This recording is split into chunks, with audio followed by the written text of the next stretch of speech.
The last thing Liam remembered was the cold. Not the crisp chill of an October evening, but a deep, penetrating cold that seeped from the old Scarecrow he and his friends had dared each other to touch. It stood in the middle of the miller's fallow field, a ragged sentinel against the harvest moon. Its burlap face was stitched into a perpetual, empty grin, and its stuffed body was clad in a rotten flannel shirt and patched overalls. On a dare, Liam had placed his hand on its chest. A jolt, like frozen lightning, had shot up his arm. Then, nothing. He awoke to a world seen through a mesh of coarse brown fibers. He tried to move, but his limbs were heavy, stiff, stuffed with something dry and prickly. Straw. He tried to scream, but his mouth was nothing but stitched thread, pulling taut against a silent void. The spirit of the Scarecrow, a bitter, vengeful thing named Elias, had been waiting for a vessel. On Halloween night, when the veil was thin, a living boy had provided the key. And with the possession came the memories. They flooded Liam's mind, not as images, but as sensations.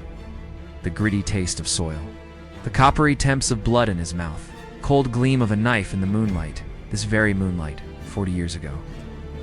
He felt the betrayal, the laughter of three boys, Jake, Billy, and Carl, as they held him down. He felt the searing pain as the knife plunged, not once but many times. Their teenage cruelty spiraling into panic and murder. He felt his own body, Ilias's body, being propped up in this field, a knife in its chest. Disguised as a scarecrow to hide their crime, a cold fury, ancient and patient, filled the straw-stuffed form. It was a fury that had festered for decades, and it was now Liam's fury too. The Scarecrow's head creaked as it turned, its button eyes seeing not the field, but the spectral trails leading from it, three glowing paths of guilt that led into the town of Hollow's End. His first steps were clumsy, the stiff legs tearing free from the post that had been his prison. But with each step, the spirit's purpose animated him more fully. He was a marionette of vengeance, and the threads of memory pulled him toward his first destination. Jake, now a balding, overweight mechanic, was handing out candy to trick-or-treaters from his well-lit porch.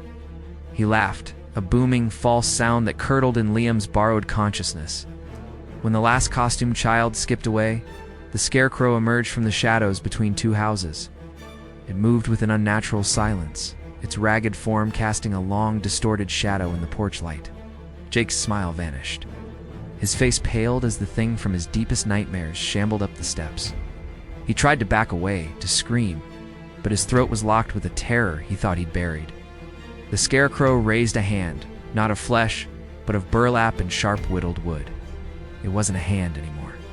It was a scythe, fashioned from the very stuff of its being. With a single brutal swing, it swept across Jake's throat. The man's choked gurgle was lost beneath the festive sounds of the night. The Scarecrow left him there, his lifeblood soaking into the cheerful welcome mat, a piece of straw tucked into his slack mouth.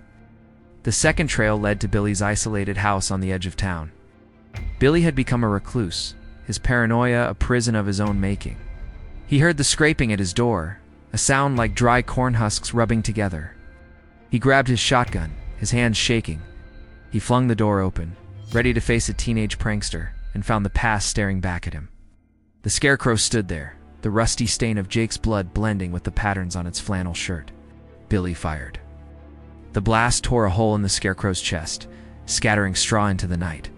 But it didn't falter, didn't bleed. It simply stepped forward. The straw from the wound writhed like angry insects, beginning to knit itself back together. Billy screamed as the thing's hands, strong as root-bound oak, closed around his head.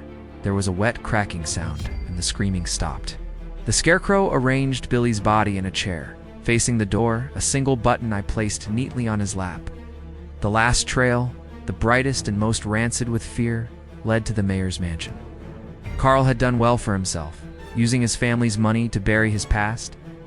His Halloween party was the town's social event of the season. The Scarecrow walked through the open gate, ignored by costumed guests who assumed it was an elaborate, if macabre, decoration. It found Carl in his study, boasting over expensive whiskey. The man's smug expression melted into abject horror when he saw the figure in the doorway, a living embodiment of his secret. He stumbled back, pleading, offering money, power, anything. The Scarecrow offered only silence and the glint of a rusty knife that had materialized in its hand. The very knife from its own chest, the murder weapon. The vengeance was slow, deliberate. The Scarecrow did not simply kill Carl. It recreated the crime. It pinned him to his expensive mahogany desk, the knife finding its mark over and over, each stab a punctuation to a 40-year-old sentence. The blood-soaked, the polished wood dripped onto the Persian rug and stained the Scarecrow's burlap face a dark, glistening brown. As the last breath left Carl's body, the town clock began to strike midnight. The cold fury that had filled Liam suddenly drained away. The borrowed memories of Elias the farmhand faded, their purpose fulfilled.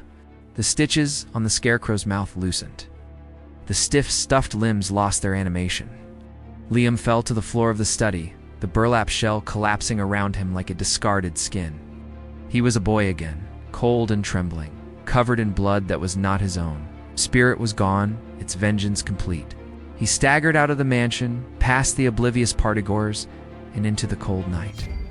The first light of November 1st was breaking on the horizon. Behind him in the mayor's study lay 3 bodies. In the miller's field, a Scarecrow stood once more, silent and empty, its grisly work done. The spirit was at peace.